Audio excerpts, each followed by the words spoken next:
श्री शिवाय नमस्तुभ्यम। दोस्तों, मेरे चैनल में आप सभी का स्वागत है। महादेव की कृपा से आप सभी स्वस्थ होंगे, ये मैं कामना करती हूँ। आज मैं आप सभी को वीडियो में शेयर करने वाली हूँ 5 सोमवार पशुपतिनाथ व्रत, जिसको करने से 5 सोमवार होते होते आपकी कामना अतिशीघ्र पूर्ण हो जाती है। लेकिन इस व्रत का सही नियम क्या है, ये पूरी जानकारी हम आपको इस वीडियो में देंगे।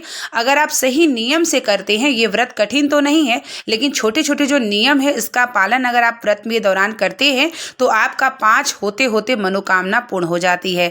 अगर आपने नियम भी कर लिया, 5 सोमवार होके मनोकामना नहीं पूर्ण होती, तो आगे क्या करना है हम आपको ये भी जानकारी इस वीडियो में देने वाले हैं। और इस वीडियो के अंत तक बने रहेंगे तो जानकारी प्राप्त होगी और आप भी एक बार जीवन में पशुपतिनाथ व्रत का संकल्प जरूर लीजिएगा। कितना भी दुख होगा, कितना भी परेशानी होगी, कष्ट होगा, जरूर आपका समाप्त होगा। ये महादेव की कृपा की जरूर आपके जीवन पर प्राप्त होगी। अगर ये वीडियो पसंद आएगी तो इस वीडियो को शेयर भी जरूर कर दीजिएगा, ताकि और लोगों तक पहुंचे और अपने पशुपतिनाथ व्रत को करके अपने जीवन को सार्थक करें। तो आइए हम जानते हैं पशुपतिनाथ व्रत के नियम के बारे में। पशुपतिनाथ व्रत 5 सोमवार का होता है और एक ही मंदिर में होता है। यानी अगर आप अपने घर में हैं या कहीं स्थान पर गए हैं और आप पशुपतिनाथ व्रत का संकल्प लेना चाहते हैं, तो इस बात का ध्यान जरूर रखिएगा कि एक ही शिव मंदिर में 5 पशुपतिनाथ को व्रत को किया जाता है।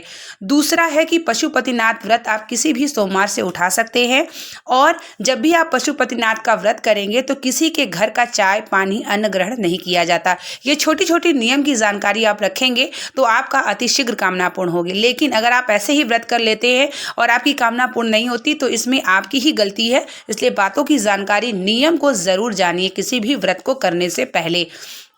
साथ ही आप जब पूजा की थाली, यानी जब भी आप व्रत को करेंगे, आपकी कोई भी कामना होगी तो पहले ही सोमवार बोलेंगे, हर सोमवार को आपको नहीं बोलना होगा।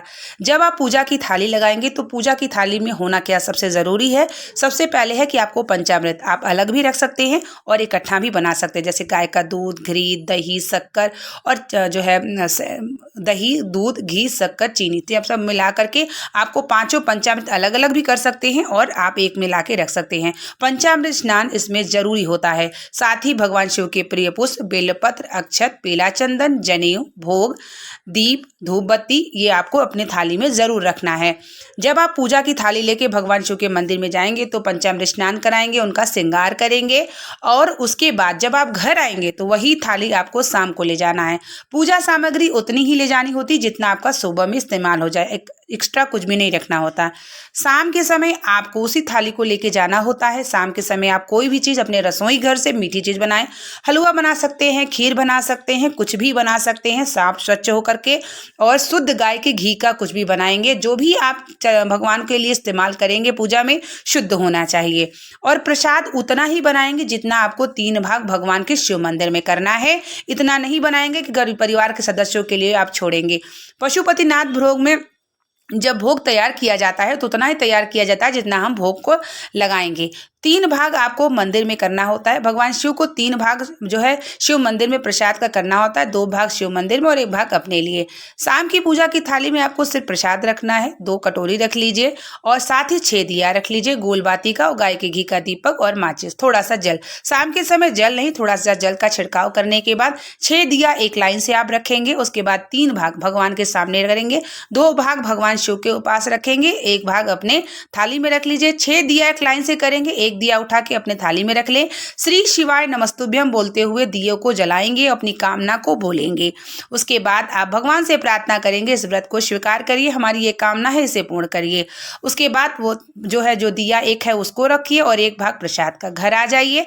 घर जब आप आएंगे अपने मेन द्वार के सीधे हाथ, जो राइट हैंड होता है उस हैंड की तरफ आप बैठेंगे मेन द्वार पर। उसके बाद दिया को श्री शिवाय नमस्तुभ्यम बोल के जलाएंगे और पशुपतिनाथ का, भगवान का नाम लेके हृदय भाव की कामना को बोलते हुए प्रणाम करिए। उसके बाद अपने घर को अंदर जाइए। पीछे मुड़ के आपको दिया को नहीं देखना है और जो आप प्रसाद 3 भाग का 1 भाग ले आते हैं उस प्रसाद को सबसे पहले ग्रहण करिए। उसके बाद ही आप कुछ को खाना होता है। पशुपतिनाथ व्रत में किसी व्रत को भी प्रसाद नहीं दिया जाता, वह प्रसाद स्वयं ही अपने आप को ग्रहण किया जाता है और प्रसाद उतना ही बनाया जाता है जितना हम भगवान को समर्पित करेंगे। इसी प्रकार से आपको पांचों पशुपतिनाथ व्रत का नियम करना होता है। 5वें दिन शाम के समय आपको उद्यापन में 108 कोई भी चीज ले सकते हैं। बेलपत्र, फूल की पत्ती, अक्षत, कुछ भी आपके पास हो आप ले सकते हैं। 1 श्रीफल, नारियल और 11 रुपया आपको रखना होता है। 6 दिया और प्रसाद 3 भाग उसी प्रकार रखना होगा। शाम के समय 5वें दिन जब 5वां सोमवार होगा तो पूजा करेंगे। उसके बाद श्रीफल शिवलिंग के नीचे रखिए, 11 रुपया रखिए और उसके बाद जो है एक लाइन से दिया 6 रखिए। 1 दिया फिर थाली में रख लीजिए, 3 भाग लगाइए, 2 भाग रखिए शिव मंदिर में, 1 भाग थाली में रख के भगवान से प्रार्थना करिए कि मेरे पूजा व्रत को स्वीकार करिए, भूल चूक गलती को क्षमा करिए, हे महादेव मेरी कामना को पूर्ण करिए। अगर कामना पूर्ण हो गई हो तो उन्हें जरूर धन्यवाद दीजिए, अगर नहीं पूर्ण हुई है तो उनसे प्रार्थना जरूर मांगिए। उसके बाद घर को चले आइए, फिर से सीधे हाथ की तरफ दिया जलाइए, घर के अंदर प्रवेश करिए और उस प्रसाद को ग्रहण कर लीजिए। जब आप व्रत करेंगे तो अगर आप पहले दिन से फलाहार रहना चाहते हैं तो 5 दिन वही व्रत का नियम करेंगे।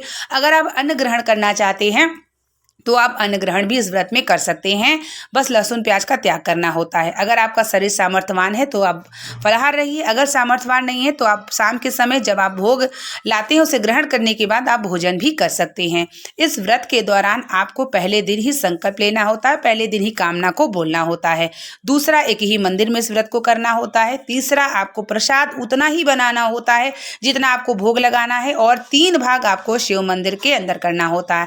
चौथा, जब भी आप सोमवार का व्रत करेंगे तो किसी के घर का अन्न जल ग्रहण कुछ भी नहीं करेंगे, ये महत्वपूर्ण नियम है। अगर महिलाओं का पशु जो है रजस्वला धर्म आ जाता है, मासिक धर्म आ जाता है पशुपतिनाथ व्रत के दौरान, तो आप उस सोमवार को व्रत करेंगे, पूजा नहीं करेंगे, गिनती में नहीं लेंगे, गिनती में वही लेंगे जो आप पूजा करेंगे। 5 व्रत एक ही मंदिर में किया जाता है। इस प्रकार से नियम से अगर आप 5 पशुपतिनाथ का व्रत कर लेते हैं तो 5 होते होते आपकी कामना महादेव जरूर पूर्ण कर देते हैं। मान लीजिए आपने नियम से किया, कामना नहीं पूर्ण हुई, तो ऐसे में आप 3 महीना का इंतजार करिए, उसके बाद फिर से पशुपतिनाथ व्रत को उठा सकते हैं। लेकिन अगर आपने नियम से, श्रद्धा से, भक्ति से की है तो 2 या 3 होते होते आपकी कामना जरूर पूर्ण हो जाती है, इसमें कोई भी संशय नहीं है। जिस प्रकार से पशुपत्य अस्त्र था उसी प्रकार से पशुपतिनाथ व्रत शिव महापुराण के कथा में उल्लेख है। पशुपतिनाथ व्रत करना सभी को जीवन में एक बार जरूर करना चाहिए। आपके जितने भी कार्य, जितने भी कामना, जितने भी कष्ट जीवन में दुख होता है, महादेव उसे जरूर समाप्त करते हैं। तो उम्मीद करेंगे कि वीडियो आपके लिए लाभदायक हो, जानकारी भरी होगी। इस वीडियो को शेयर जरूर कर दीजिएगा, बहुत ही महत्वपूर्ण जानकारी है। मिलते हैं नेक्स्ट वीडियो के साथ, तब तक के लिए श्री शिवाय, नमस्ते।